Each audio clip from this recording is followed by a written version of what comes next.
the quote from the book is, finite players play within boundaries, infinite play with boundaries. So, what comes to mind for me? Well, first of all, good to be back after what did feel like a long hiatus. Um, what comes to mind for me in the like player development world, if you want to call it that, or like with players, and there's obviously an application to coaches too, and we'll get into that in a minute. But with players, like, so I think for me, like the easiest way to describe what's coming to mind for me would be like within the NHL.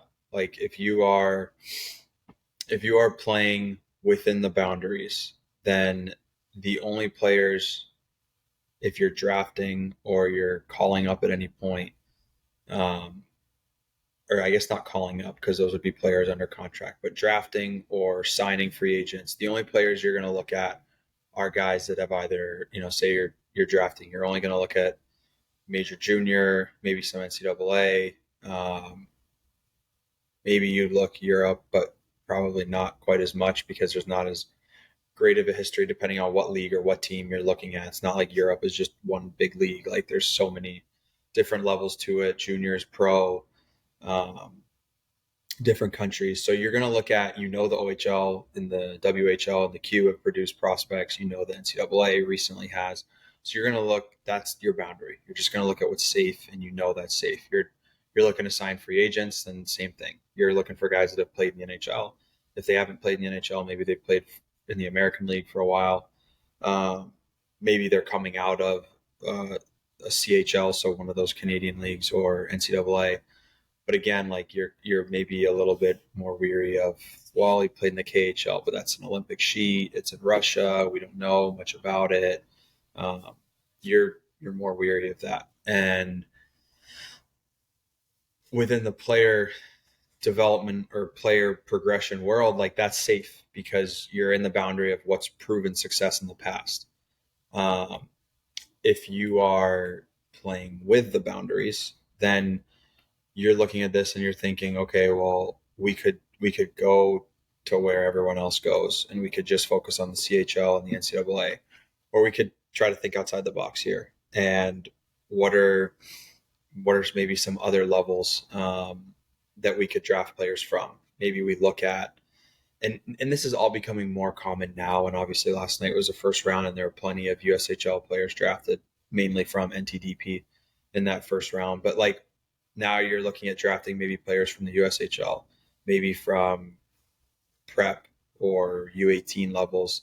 That yeah, they're not playing in the OHL, but their ceiling is still really high.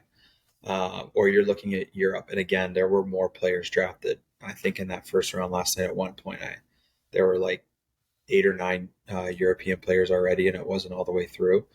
Um, so this is becoming more common to play with these boundaries, at least within the draft.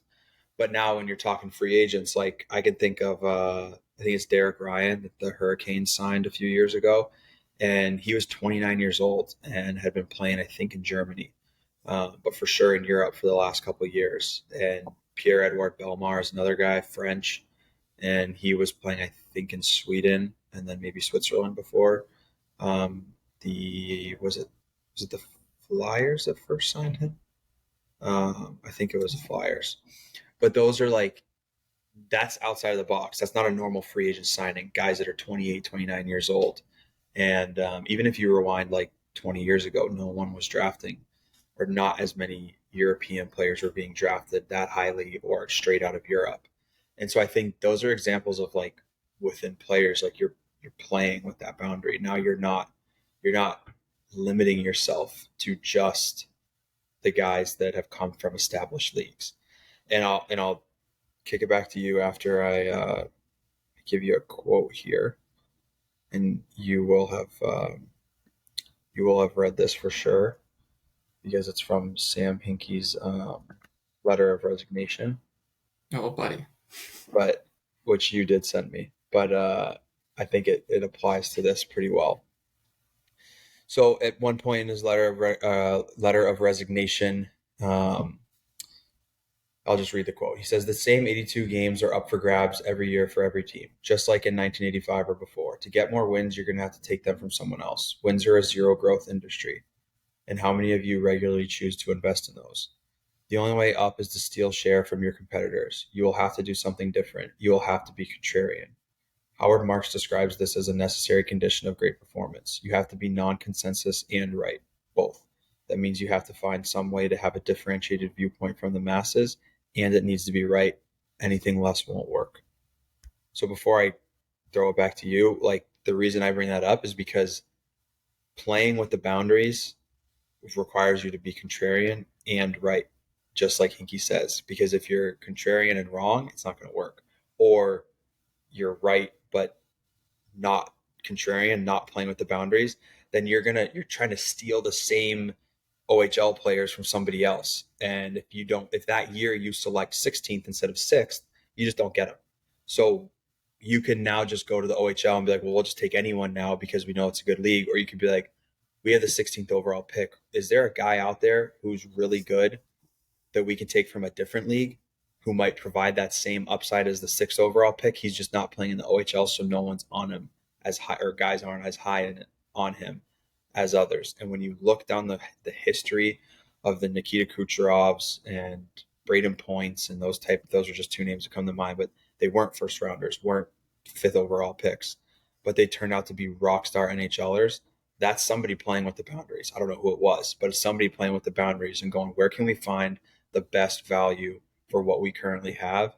And let's go after that guy instead of going back to the well and taking a surefire OHL star, but who knows if he's going to translate to our level at the end.